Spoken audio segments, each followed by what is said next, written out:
4 étudiants de 4 écoles d'ingénieurs de notre réseau ont répondu à des questions sur le domaine du numérique. À travers cette vidéo, découvrez leur parcours, motivation et aspiration. C'est parti!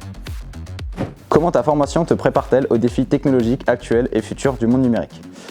Nous, dans notre formation, on nous sensibilise dès le départ à tout ce qui va être les nouvelles technologies, l'IA, le Web 3, ce genre d'éléments. Aujourd'hui, on l'intègre directement dans nos cours. Au lieu de la rejeter, on va l'intégrer et travailler intelligemment avec ces outils. Dans ma formation, il y a beaucoup d'intervenants du monde du numérique qui nous présentent des nouvelles technologies, des technologies innovantes. Si tu devais te comparer à un super-héros ou un personnage de science-fiction, lequel serais-tu?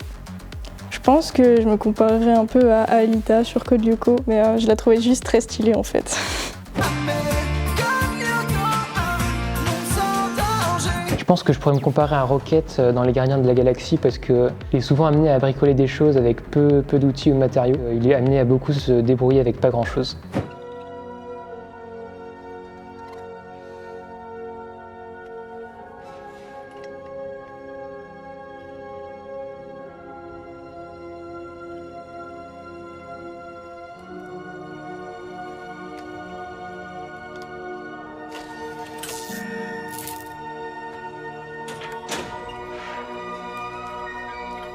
Les étudiants dans les domaines du numérique sont des êtres mystérieux vivant dans l'ombre des écrans d'ordinateur. C'est vrai? Il y en a, je pense, mais c'est vraiment pas du tout une majorité. Moi, étant dans le marketing digital et dans le côté entrepreneuriat, on doit toujours se mettre en valeur, se vendre et discuter avec plein de personnes. C'est pas vraiment vrai, car on est aussi dans la vie réelle à travers notre métier. Les métiers du numérique ne sont que pour les hommes. Alors, c'est pire que faux. Je vais pas dire qu'on a la majorité féminine dans la filière quand même, mais les femmes qui sont présentes dans notre filière, elles sont tout aussi intelligentes que les hommes en fait.